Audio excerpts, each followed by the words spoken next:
Break के बाद आपका एक बार फिर स्वागत है। बात कर रहे हैं बजट 2013-14 छत्तीसगढ़ की। मौसम दिनों दिन चुनावी होता जा रहा है, ऐसे में बजट लोक लुभावन होना ही था। राज्य के किसानों की नब्ज टटोलते हुए रमन सिंह ने पिछले साल की तरह इस बार भी कृषि बजट अलग से पेश किया। क्या रहा खास कृषि बजट में, आइए देखते हैं। चुनावी मौसम के मिजाज को भांपते हुए मुख्यमंत्री ने किसानों को लुभाने के लिए एक बार फिर से रामबाण चलाने की कोशिश की है। कृषि बजट को अलग से पेश करते हुए रमन सिंह ने किसानों के लिए सौगातों का पिटारा खोल दिया। रमन सिंह ने इस बार के बजट में पिछले साल के मुकाबले 37% कृषि बजट बढ़ाकर 8,542 करोड़ का प्रावधान रखा है। वर्ष 13-14 में कृषि और कृषि से संबंध क्षेत्रों के लिए 8,542 करोड़ रुपए का प्रावधान किया गया है, जो कि गत वर्ष की तुलना 6,244 करोड़ की तुलना में 37% अधिक रखा गया होता है। कुल बजट का 19.34% ये होता है अध्यक्ष महोदय। बजट में रमन सिंह ने सौगातों की शुरुआत धान पर 270 रुपए प्रति क्विंटल की दर से बोनस के ऐलान से की। 2008 की चुनावी घोषणाओं पर मुहर लगाते हुए रमन सिंह ने इसका ऐलान किया। 2012-13 में उपार्जित धान पे जो 270 रुपया प्रति क्विंटल की दर से बोनस दिया जाएगा, इस हेतु बजट में 1,750 करोड़ का प्रावधान किया। वहीं खेती के तरीके और विकसित करने के लिए रमन सिंह ने कई इलाकों में कृषि महाविद्यालय भी खोलने की घोषणा की। इसमें 9 शासकीय और 15 निजी कृषि महाविद्यालय स्थापित हैं। कृषि क्षेत्र में स्नातक विद्यार्थियों की मांग को देखते हुए कांकेर, कोरिया, रायगढ़, बेमेतरा और राजनांदगांव में कृषि महाविद्यालय एवं जगदलपुर में उद्यानिकी महाविद्यालय खोले जाएंगे। इसके अतिरिक्त रायपुर के कृषि महाविद्यालय में आगामी वर्ष से एग्री बिजनेस विभाग प्रारंभ किया जाएगा। वर्तमान में पौधों की मांग और पूर्ति हेतु बड़ी मात्रा में टिश्यू कल्चर पौधे अन्य प्रांत से आयात किए जाते हैं। इसे ध्यान में रखते हुए रायपुर, बिलासपुर में पीपीपी मोड के लिए अंतर्गत टिश्यू कल्चर लैब की स्थापना की जाएगी। मैनपाट में आलू अनुसंधान केंद्र स्थापित किया जाएगा। चुनाव नजदीक है, ऐसे में रमन सिंह किसानों के गुस्से का शिकार नहीं बनना चाहते, लिहाजा बजट को किसानों के लिए हितकर बनाने की पूरी कोशिश की है। लेकिन ये तो आने वाला वक्त ही बताएगा कि रमन सिंह की ये कोशिश कितनी कारगर साबित हो पाती है। ब्यूरो रिपोर्ट, खबर भारती। चलिए, हम तमाम लोगों से उनकी प्रतिक्रियाएं ले रहे हैं। तमाम एक्सपर्ट्स हमारे साथ जुड़े हुए हैं, लेकिन जनता क्या सोचती है, जनता की उम्मीदों पर कितना खरा उतरा है बजट, ये भी सुन लेते हैं। जिस प्रकार उन्होंने मध्यम वर्ग के लोगों के लिए 3,000 रुपये से कम के मोबाइल में वैट टैक्स घटाया, वो लोगों के लिए काफ़ी लाभप्रद हो सकता है, क्योंकि आजकल मोबाइल हर लोगों की ज़रूरत पड़ गई है। काफ़ी अच्छा रमन सिंह के द्वारा पेश किया गया है और सभी पब्लिक जो उन्होंने वेट टैक्स को कम किया है उससे व्यापारी भाइयों को हमारे काफ़ी लाभ होगा। और जो टैबलेट बांटने की बात रमन सिंह कही थी और उसको पूर्ण किया, ये बहुत अच्छा सराहनीय कदम है। बजट से हम सभी विद्यार्थी काफ़ी खुश हैं। उन्होंने ये बजट पेश करके हम सभी को काफ़ी उत्साहित कर दिया है। जिस तरह से उन्होंने ये योजना पेश की, लोगों के प्रति काफ़ी उत्साह है। काफ़ी अच्छा बजट पेश किया है, क्योंकि वैट टैक्स भी उन्होंने घटा दिया। इससे दवाइयाँ भी बहुत सस्ती हो जाएंगी और मरीजों को भी इससे काफ़ी फायदा होगा और किसानों के लिए भी बहुत अच्छा उन्होंने काम किया है। रमन सिंह सरकार जो है हमारे लिए बहुत अच्छे हैं। हमारे खेती के लिए बजट बढ़ा दिए हैं और फिर हम लोगों को पंप भी लगाने का सुविधा दिए हैं। बिजली सब देने के लिए एक कर दिए हैं। आम जनता यदि संतुष्ट है, किसान संतुष्ट है, तो हम लोग तो परम संतुष्ट हैं। और इस तरीके से बजट और किसान के बीच में नया रिश्ता जो कायम हो रहा है, हमारे ऐतिहासिक निर्णय जो डॉक्टर रमन सिंह जी ने अपने बजट के माध्यम से लिया है, वो रिश्ता को हम और मजबूत देखना चाहते हैं। सरकार द्वारा आम बजट पेश किया गया है, जिसमें निश्चित रूप से सराहनीय बजट पेश किया गया है। हमारे तरफ से बधाई हो रमन सरकार को। हमारे डॉक्टर रमन सिंह जी द्वारा जो खाद्यान्न नियम लागू किया गया है, हमें ऐसा लगता है कि यह नियम वाकई में जनता को लाभ पहुंचाने के लिए किया गया है। इसलिए उपलब्धि रहा है क्योंकि हॉर्टिकल्चर कॉलेज दिया गया है हमारे बस्तर जिले को, और प्रशंसनीय कार्य ये हुआ है कि हमारे बस्तर संभाग के लिए देखा जाए तो कृषि कॉलेज भी हमारे को प्राप्त हुआ है। प्रदेश की सरकार ने भी एक लोक लुभावना बजट पेश किया है, जिसमें हॉर्टिकल्चर कॉलेज, साइंस क्लब एवं शासकीय कर्मचारियों में मितानिन और आंगनबाड़ी कार्यकर्ताओं को जो मानदेय के रूप में दिया है वो काफ़ी सराहनीय है। इसमें आम आदमी के लिए बहुत कुछ है, जैसे मोबाइल वगैरह जैसे इलेक्ट्रॉनिक चीज़ें जो है वो सस्ती हो गई हैं।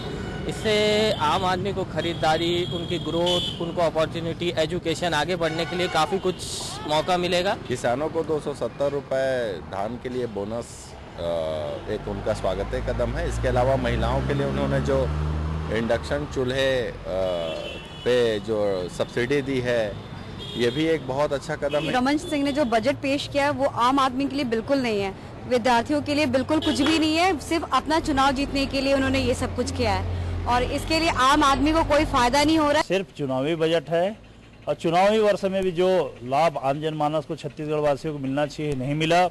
सबसे बड़ा उन्होंने तो किसानों को छला। इसमें आम आदमी के लिए ऐसी कोई भी चीज़ें नहीं है। जो हायर लेवल के जो लोग हैं जिसमें उन्हीं के बारे में सोचा गया, बाकी एक आम आदमी के दृष्टिकोण से ऐसा कोई भी व्यवस्थित बजट पेश नहीं किया गया है।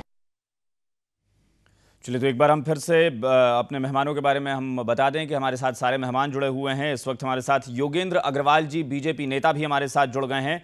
इसके अलावा जेपी धनोपिया साहब, सुब्रो कमल दत्ता जी, राजीव रंजन श्रीवास्तव और ठाकुर राम गुलाम जी, सारे मेहमान हमारे साथ जुड़े हुए हैं। योगेंद्र जी, आपका भी स्वागत है खबर भारती पर इस चर्चा में। योगेश अग्रवाल जी, माफ करिएगा, योगेश जी आपका स्वागत है। योगेश जी, अब आपसे टिप्पणी लेंगे हम कृषि बजट पर, चूंकि विशेष तौर पर बात कर रहे हैं कि कृषि बजट बहुत अच्छा रहा है। क्या वाकई माना जाए कि किसानों को राहत मिलेगी इस बजट से? किसानों को पिछले 9 वर्षों से लगातार राहत ही मिल रही है और ये जो बजट आया इसमें किसानों को बोलना चाहिए बजट के साथ में एक बहुत ही अच्छा, उनके प्रगति कारक और उपयोगी और विकासकारी बजट है किसानों के लिए खासकर। चलिए, यहाँ पर कभी किसी राज्य में इस ढंग से जी, यहाँ पर हमारे साथ सुब्रो कमल दत्ता जी हैं। दत्ता साहब, आप कुछ एग्रीकल्चर पर कुछ कहना चाह रहे थे कि आखिर ये बजट जो है किस तरह का है। एक तो 37%, हम बार बार कह रहे हैं, 37% की जो बढ़ोतरी हुई है, शायद किसानों को या फिर बहुत सारे लोगों को ये उम्मीद नहीं होगी कि बजट में इतना बड़ा इजाफा रमन सिंह करने जा रहे हैं। बिल्कुल सही बात है अभिषेक, मैं इस चीज़ से बहुत ज़्यादा खुश हूँ क्योंकि पिछले 15 साल से मैं लगातार कहता आया हूँ कि जिस तरह का अंधाधुंध ग्लोबलाइजेशन प्रोसेस हमारे देश में हो रहा है और उसके चलते जो कृषि तहस नहस हो चुका है, उसके लिए एक अलग कृषि बजट की बहुत आवश्यकता है, केंद्रीय लेवल पे भी और प्रदेश के सरकारों के बजट में भी। और मुझे खुशी होती है कि आज के डेट में बहुत सारे प्रदेश सरकार इस चीज़ को गंभीरतापूर्ण ले रहे और सेपरेट एग्रीकल्चरल बजट पेश कर रहे हैं। और रमन सिंह जी इस चीज़ पे बधाई के पात्र हैं कि उन्होंने इस दिशा में कदम उठाए हैं और एक बहुत अच्छा बजट पेश किए हैं, एग्रीकल्चरल बजट। और मैं समझता हूं कि ये लगभग 33% का जो इजाफा है कृषि को लेके, वो अपने आप में एक बहुत महत्वपूर्ण चीज़ है। पर इसके साथ साथ एक और चीज़ का मुझे थोड़ा सा संकेत है और मैं थोड़ा इस चीज़ को लेके चिंतित हूँ क्योंकि जो सरकार की जो घाटा है, डेफिसिट जो है, क्या वो डेफिसिट और बढ़ने वाला है इस बजट के इतने सारे लुभावने चीज़ों के लिए, पॉपुलिस्ट मैशर्स के लिए? अगर वो हो रहा है तो वो खतरनाक होता है और वो मतलब कि अगला सरकार जिसकी भी बनेगी चुनाव के बाद, उसके लिए एक भारी बोझ के हिसाब से। हालांकि दत्ता साहब, फिस्कल डेफिसिट की बात अगर करें तो वो लगता है कि शायद पिछले साल जैसा था उस संतुलन को बनाकर रखने की कोशिश की है फिलहाल रमन सिंह ने बजट को, शुरुआती तौर पर तो ऐसा लगता है। नहीं, ऐसी अगर बात है और अगर कंट्रोल में है फिजिकल डेफिसिट तो मैं समझता हूं कि ये बहुत ही अच्छा चीज है और बहुत अच्छा कदम है। और अगर फिजिकल डेफिसिट अगर बढ़ती है ऐसे पॉपुलिस्ट मेशर्स के चलते तो वो थोड़ा सा चिंता, क्योंकि अपर लिमिट पर तो ऑलरेडी है पहले से ही। हाँ, अपर लिमिट पे ऑलरेडी है और रेड मार्क जिसको हम लोग कहें उसके ऊपर ऑलरेडी है और उस पे अगर और ज्यादा इजाफा होता है तो वो एक पिछड़ा प्रदेश होने के नाते छत्तीसगढ़ के लिए वो सही संकेत नहीं। धनोपिया साहब, अगर यहाँ से प्रतिक्रियाएं मिल रही हैं आम लोगों की कि कुल मिलाकर एक संतुलित बजट है, हालांकि अभी हम सिर्फ ओवरऑल बात कर रहे हैं, जैसे कि अगर किसानों के लिए क्या क्या खास हुआ है, अगर बहुत एक एक पॉइंट्स पर जाएं, एक एक बिंदुओं पर जाएं, तो ऐसा लगता नहीं है कि रमन सिंह ने कहीं किसानों को फिलहाल देखकर लगता नहीं है कि छलने की कोशिश की है। अगर एक 270 रुपए प्रति क्विंटल बोनस की बात करें, इसके अलावा बाकी चीजें जो उन्होंने दी हैं, क्या वो नहीं लगता आपको कि ये कुल मिलाकर तारीफ के पात्र हो सकते हैं रमन सिंह, अगर ये सारी चीजें लागू हो जाती हैं तो? अभिषेक जी, बजट सिर्फ घोषणाओं के आधार पर, कल्पनाओं के आधार पर निर्धारित होता है। जब इतनी जगह खाली है कॉलेज बनने के लिए या और दूसरी व्यवस्था करने के लिए, तो आज तक तो कुछ उन्होंने किया नहीं, अपना घोषणा पत्र उन्होंने पूरा किया नहीं। भ्रष्टाचार की स्थिति आज ये है कि मध्य प्रदेश से भी आगे निकलने का प्रयास हो रहा है। छत्तीसगढ़ में नक्सली समस्याएं दिन पर दिन बढ़ती जा रही हैं, उसके लिए सुरक्षा का इंतजाम केंद्र सरकार द्वारा किया जाता है, लेकिन इनके द्वारा कोई भी ऐसी योजना नहीं बनाई गई है जिससे कि आम जनता को कुछ राहत मिलने का हो। युवाओं के कल्याण के लिए कोई ऐसी बात नहीं कही है, महिलाओं की सुरक्षा के लिए धनोपिया साहब, लेकिन बजट में योजनाएं ही बताई जाती हैं। बिजली की दर है हिंदुस्तान में, मैं समझता हूं छत्तीसगढ़ सबसे ज्यादा महंगी है, तो इसलिए इसको बहुत ज्यादा लोक लुभावना ही कहा जाएगा। इसके परिणाम क्या होंगे ये तो भविष्य की गर्त में छिपा हुआ है, लेकिन चुनावी वर्ष में चुनाव के घोषणा पत्र को पूरा करना शायद किसी के बस की नहीं होती है, और वही काम रमन सिंह जी का रहेगा। अच्छा धनोपिया साहब, अगर कुछ देर के लिए चलिए मैं मान लेता हूं कि नहीं, आपकी बात को अगर हम मान लें, आप एक विपक्ष के नेता हैं, आप कांग्रेस के नेता हैं, लेकिन अगर हम मान लेते हैं कि हमारे साथ जो ये पूरा पैनल है इन सबको अगर बजट के बारे में सही जानकारी नहीं है, तो जरा मैं आपसे जानना चाहूं कि आखिर इस बजट में या इससे पहले जो रमन सिंह ने बजट पेश किया था, कौन सी ऐसी खामी आपको दिखती है जिसके आधार पर आप इस सरकार के बजट को नकार रहे हैं? अब जैसा इन्होंने कहा कि तेंदुपत्ता संग्राहक जो है उन सबको साड़ियां दी जाएंगी, तो मैं नहीं समझ पा रहा हूं कि ये तेंदुपत्ता संग्राहक की स्थिति आज तो निर्मित नहीं हो गई है, पहले से चल रहा है। उनके हित में उन्होंने पहले से क्यों ये कदम नहीं उठाए?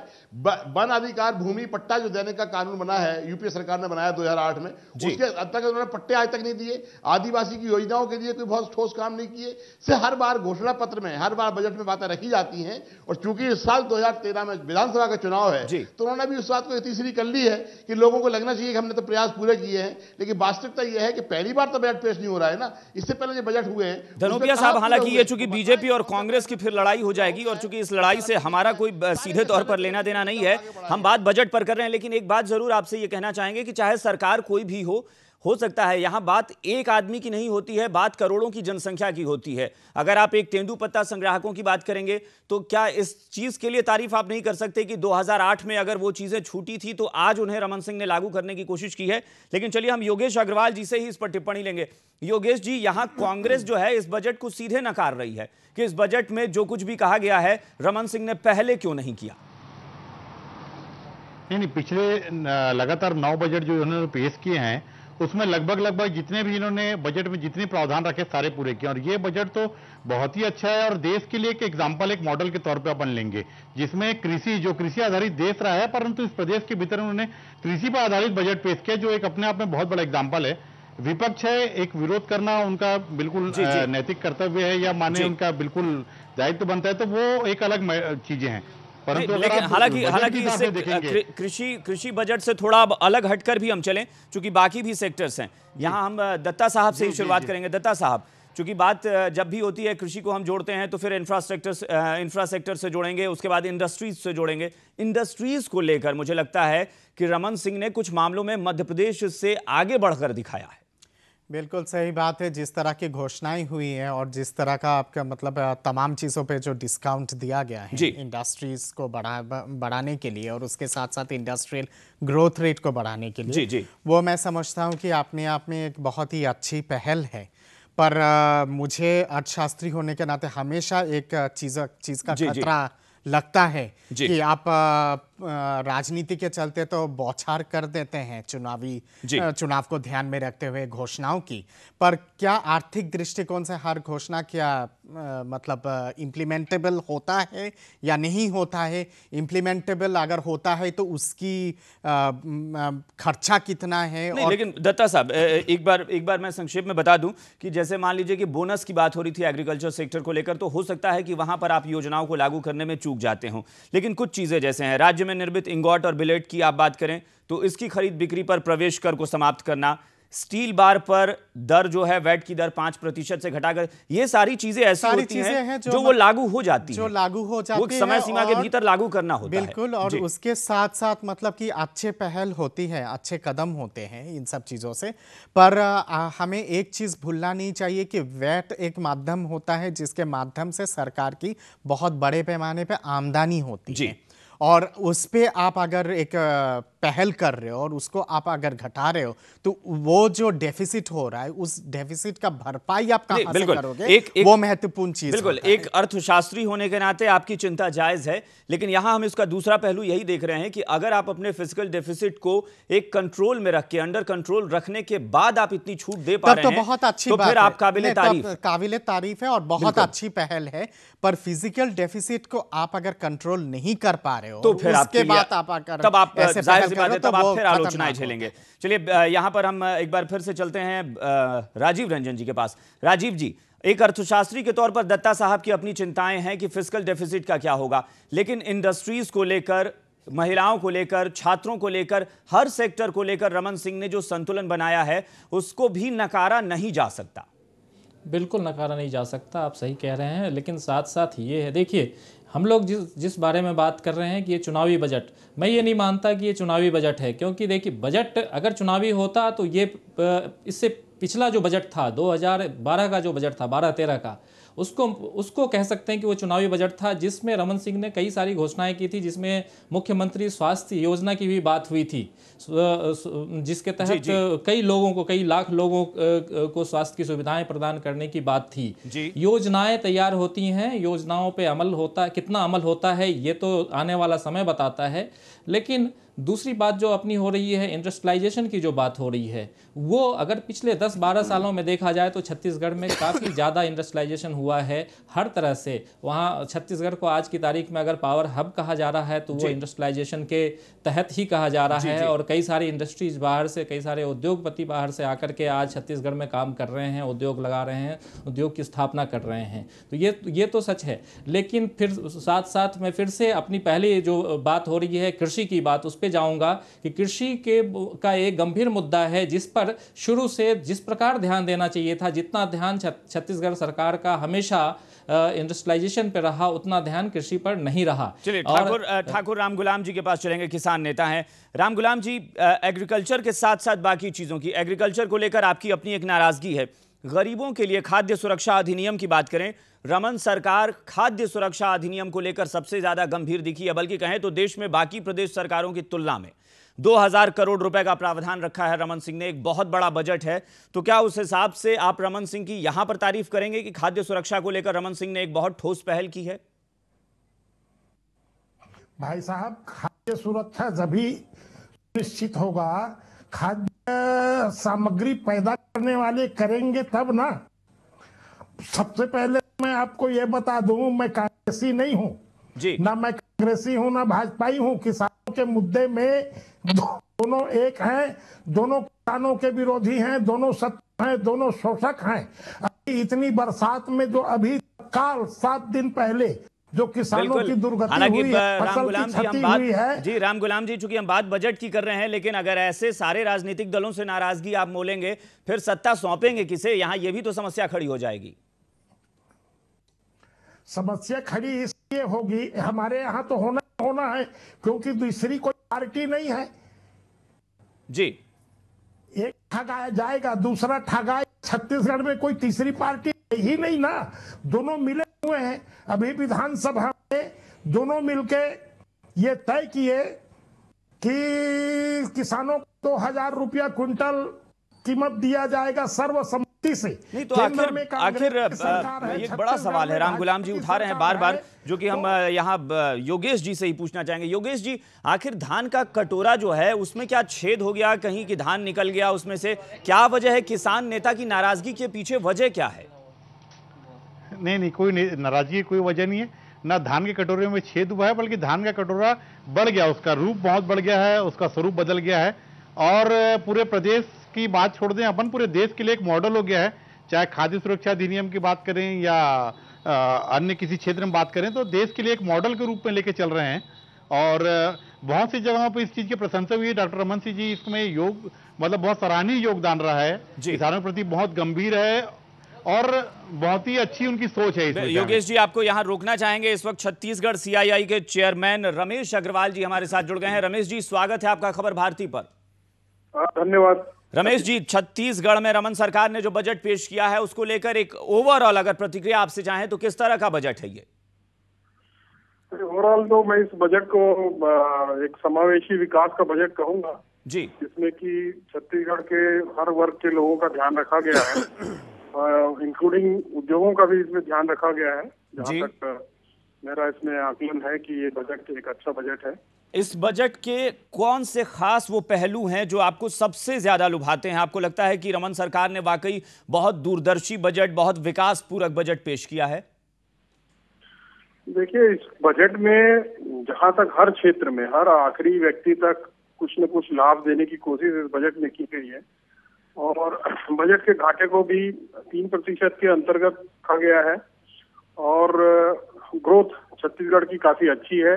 विकास की दर 8% लगभग विकास की दर हासिल कर चुके हैं छत्तीसगढ़ और लगातार पिछले कई वर्षों से 10% की दर रही है और जहां नेशनल एवरेज अभी 5% का आ रहा है, वहां छत्तीसगढ़ का GDP 8% के लगभग है और खासकर कृषि क्षेत्र में छत्तीसगढ़ में सबसे ज्यादा ग्रोथ है, जो कि एक बहुत स्वागत योग्य है और छत्तीसगढ़ ने पहली बार कृषि क्षेत्र के लिए अलग से बजट। चलिए, यानी आपका मानना है कि इंडस्ट्रीज से लेकर और किसानों तक, ऊपर से लेकर नीचे तक रमन सरकार ने सबको संतुष्ट किया है। बहुत बहुत शुक्रिया रमेश जी हमसे बातचीत करने के लिए। तो योगेश अग्रवाल जी से भी हमने बात की थी, अब एक बार धनोपिया साहब के पास फिर से चलते हैं। धनोपिया साहब, यहाँ किसानों की नाराजगी दिख रही है, लेकिन किसानों की नाराजगी सिर्फ रमन सरकार से ही नहीं है।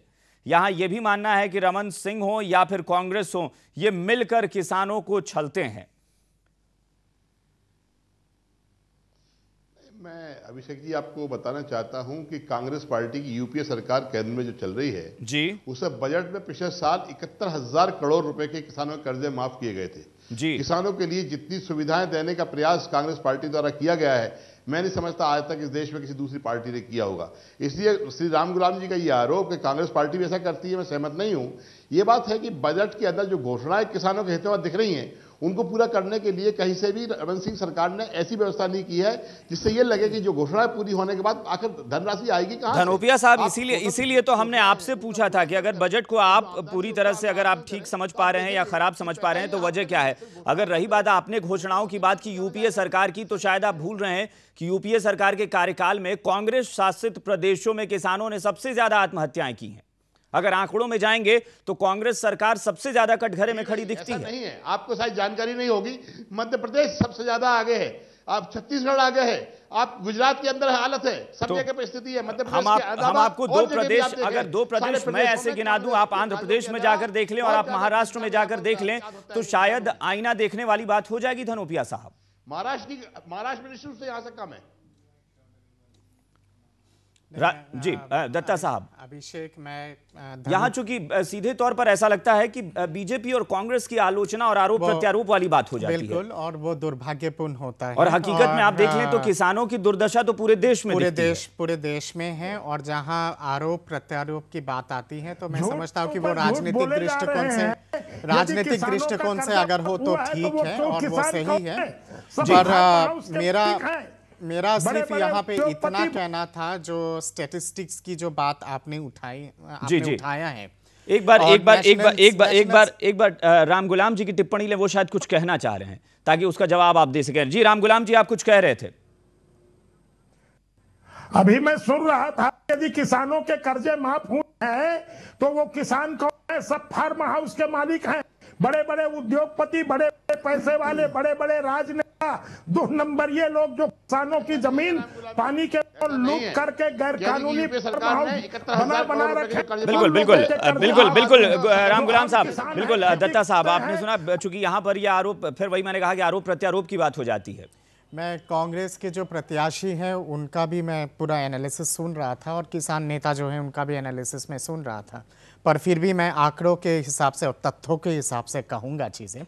राष्ट्रीय लेवल पे अगर आंकड़ों के हिसाब से अगर कुछ है जमीनी हकीकत। जी बिल्कुल जनाब, आप थोड़ा सुनने का भी क्षमता रखिएगा। उसके बाद दत्ता साहब, आप अपनी बात करें, क्योंकि वक्त की कमी है। दत्ता साहब, मैं कह रहा था कि राष्ट्रीय लेवल पे तथ्यों के आधार पे अगर चीजों को देखा जाए और तथ्यों के आधार पे अगर सार्वजनिक किया जाए चीजें, तो सुसाइड रेट, ये हकीकत है कि सुसाइड रेट सबसे ज्यादा महाराष्ट्र में है और उसके बाद आंध्र प्रदेश जी बिल्कुल, जहां छत्तीसगढ़ की बात आती है, मध्य प्रदेश की बात आती है या फिर राजस्थान की बात आती है, प्रतिशत में वो प्रतिशत में काफी पीछे है। बिल्कुल। और अव्वल नंबर पे महाराष्ट्र है, उसके बाद आपके आंध्र प्रदेश हो गया, फिर कर्नाटक हो गया, इस तरह से। तो इसलिए मतलब आंकड़ों को लेकर राजनीति ना हो। चलिए एक बार राजीव जी से, राजीव जी यहाँ पर अब चूंकि हमारे पास वक्त बहुत कम है, अगर ओवरऑल बजट की बात करें, चाहे वो गरीब हो, चाहे छात्र हो, युवा हो, महिलाओं हो, इंडस्ट्रीज हो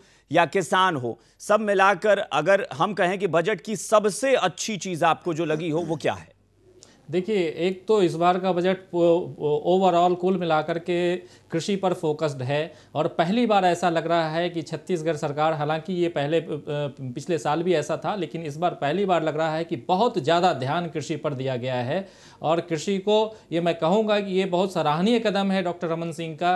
अगर इस प्रकार ही पिछले कई सालों से अगर ऐसे ये फोकस्ड बजट अगर कृषि पर होता तो शायद और भी कई गुना इसमें इजाफा हो चुका होता। चलिए अब चूंकि हमारे पास वक्त बहुत कम है राजीव जी, बस इसलिए हम अब आखिर में, हालांकि जाहिर सी बात है कि रमन सरकार ने कितना अच्छा काम किया, ये करके क्या दिखाएंगे, उसके बाद ही शायद उन्हें नंबर देने की बात आएगी। लेकिन अगर आपसे पूछें कि 10 में से अगर इस बजट को देने पड़े नंबर, तो कितने नंबर आप देंगे राजीव जी? मैं 7 नंबर देता हूं। 10 में 7 नंबर आप देते हैं। चलिए हम यहां से चलेंगे सीधे धनोपिया साहब के पास। हालांकि नंबर का अंदाजा पहले से ही हम लगा सकते हैं, लेकिन धनोपिया साहब, अगर 10 में से नंबर देने पड़े तो आप रमन सिंह को कितने नंबर देंगे इस बजट के लिए? देखिए, घोषणाओं से भरा हुआ बजट है, इसमें नंबर की कोई बात नहीं है। फिर भी चूंकि एक प्रक्रिया है, उसके तहत मैं कह सकता हूं 2 या 3 नंबर मैक्सिमम दिए सकते हैं। 2 या 3 नंबर, यानी जो 3 नंबर छोड़े थे राजीव जी ने, वो आपने दे दिए। चलिए हम ठाकुर राम गुलाम जी के पास चलेंगे। ठाकुर साहब, आप बताएं, आप कितने नंबर देंगे रमन सिंह को? हाँ भाई साहब, कितने नंबर देंगे इस बजट के लिए? बिल्कुल 0 नंबर। जो किसानों की दुर्गति उनकी सरकार में, उनके कार्यकाल में मैं देखते आ रहा हूं, तो उनको तो एक दिन सरकार में। चलिए राम गुलाम साहब, लेकिन हालांकि सबसे एक सवाल, लेकिन आपसे एक और सवाल और, विपक्ष में कांग्रेस बैठी है, तो उस विपक्ष को आप कितने नंबर देंगे? वो तो गए गुजरे हैं, हमारी परेशानी वही है, यहाँ कोई तीसरी पार्टी है। चलिए बहुत अच्छी बात। और एक बार हम चलेंगे योगेश जी के पास। योगेश जी, चूंकि बजट का जो बोझ होता है वो बहुत ज्यादा तनाव वाला होता है, लेकिन इसलिए हमने इस माहौल को थोड़ा अलग अंदाज में पेश किया। आप बताएं, रमन सिंह को, आप अपनी ही पार्टी के नेता हैं, मुख्यमंत्री हैं, कितने नंबर देंगे? 10 में 10।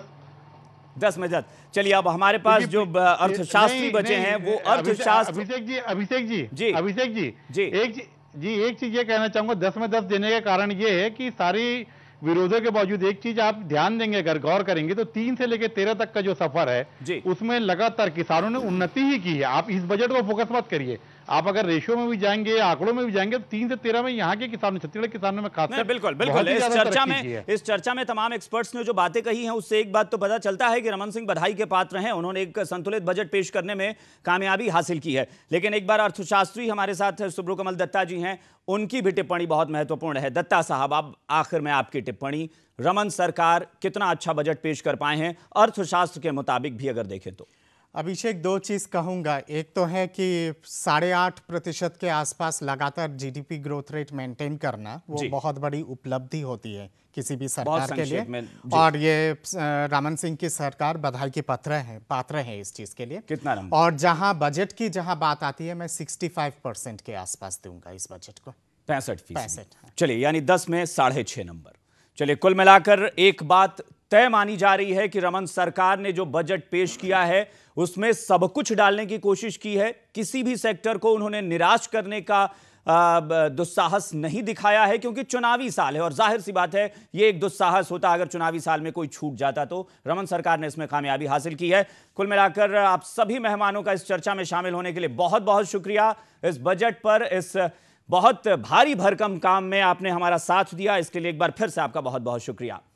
तो 2013-14 का चुनावी बजट, 2013-14 का सालाना बजट, रमन सरकार ने बधाई पाई, रमन सरकार ने उपलब्धियां दिखाई और रमन सरकार के सामने इम्तिहान यह है कि चुनाव में इस बजट के जरिए वो कितना वोट हासिल कर पाते हैं। फिलहाल इस पेशकश में इतना ही। नमस्कार।